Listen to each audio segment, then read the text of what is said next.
Started in 2009, the Arbor project is a €7 million initiative, 50% funded by the Interreg 4B Northwest Europe programme. It is led by Staffordshire University in the UK and involves 13 partners from the UK, Ireland, Germany, Luxembourg, Belgium and the Netherlands.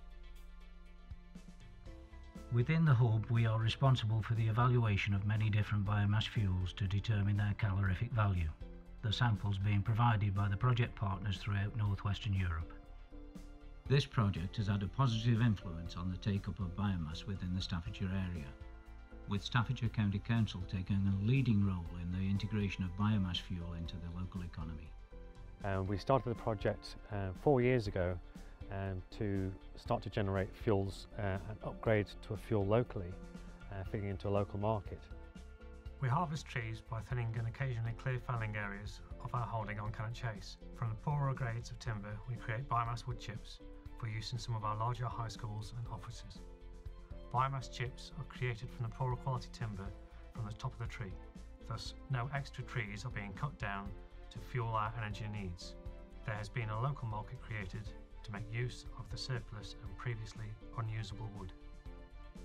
Sustainability is very important to the councils of Staffordshire. We are the fourth most wooded county in the West Midlands. This project will help us to manage our woodlands and to preserve the woodlands and look after them for the future generations.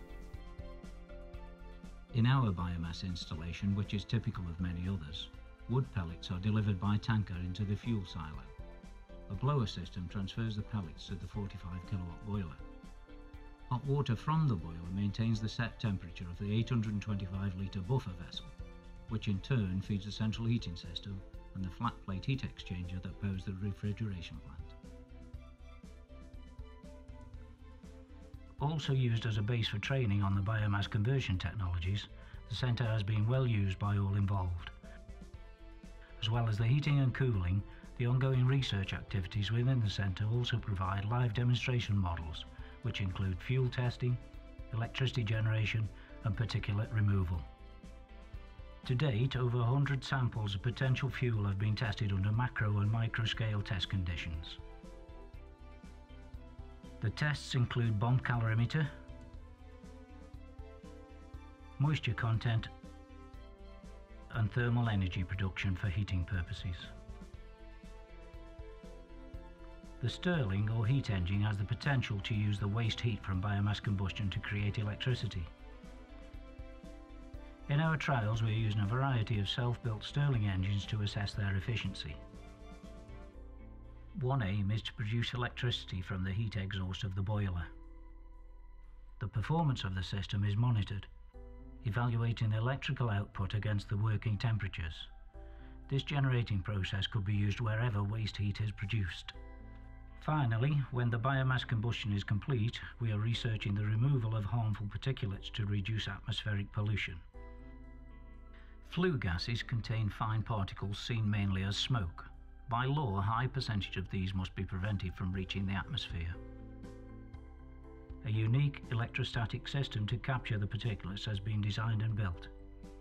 A very efficient method of capturing particulate matter is by a process known as electrostatic precipitation. During the process, the particles are given an electrostatic charge, which causes them to migrate towards and adhere to oppositely charged surfaces. Power generation companies predominantly use this process. However, the lab demonstration unit proves it can be successfully scaled down. The visible emissions are smoke particles, which are present until the electrostatic device is switched on, and then as the charged particles collect on internal plates, the visible emissions are greatly reduced. Its performance is currently being evaluated, and in early stage tests it has far exceeded expectations, achieving high efficiencies in excess of 90%. Overall, the Centre of Excellence for Biomass at Staffordshire University has been an important factor in developing a closer focus on the role of biomass as a key source of renewable energy. This combines with the work of the associated European partners to inform local, regional and European stakeholders on the potential of biomass feedstock and biomass conversion technologies in achievement of the EU 2020 renewable energy